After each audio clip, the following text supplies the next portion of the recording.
पटना में जेडीयू के youth leader Saurabh Kumar को गुज़िश्ता रात गोली मार दी गई। आज उनका पोस्टमार्टम किया जा रहा है। हॉस्पिटल के पास जेडीयू के सीनियर लीडर भी मौजूद थे। बताया जा रहा है कि बाइक सवार हमलावरों ने उन पर गोली चलाई। अफराद ख़ानदान ने बताया कि हमें किसी पर फिलहाल कोई शक नहीं, अब पुलिस को इस सिलसिले में तहकीक़ात करनी चाहिए।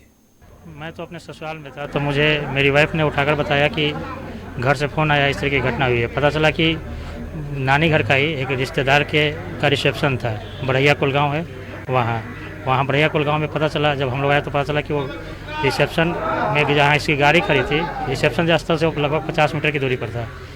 वो वहाँ से निकल रहा था तो रास्ते में उसके साथ नहीं, ऐसा कोई नहीं, किसी से कोई लड़ाई झगड़ा कुछ भी नहीं। सौरभ जेडीयू के युवा नेता से कोई आपसी रंजिश नहीं, कोई नहीं पॉलिटिकली साजिश का हम लोग नहीं बता सकते, क्योंकि हम पॉलिटिक्स में हो तो हम लोग नहीं थे। हम लोग मैं अपना घर का काम, अपना नौकरी उसमें लग रहा था। तो कितनी गोलियां लगी इसके बारे में ये मैं नहीं बता सकता।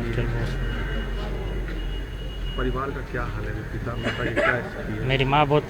हमारी माँ जवान बेटे होने के बाद जो स्थिति हो सकती है, पिताजी बहुत पहले 20 साल पहले गुजर गए थे।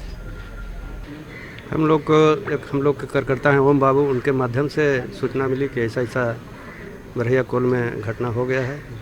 रात के 9 बजे सौरभ और हम यहाँ गंजपर के पास में एक शादी समारोह में थे। उसके बाद हम दूसरे समारोह में चले गए। वो बढ़ैया कोल आए और समारोह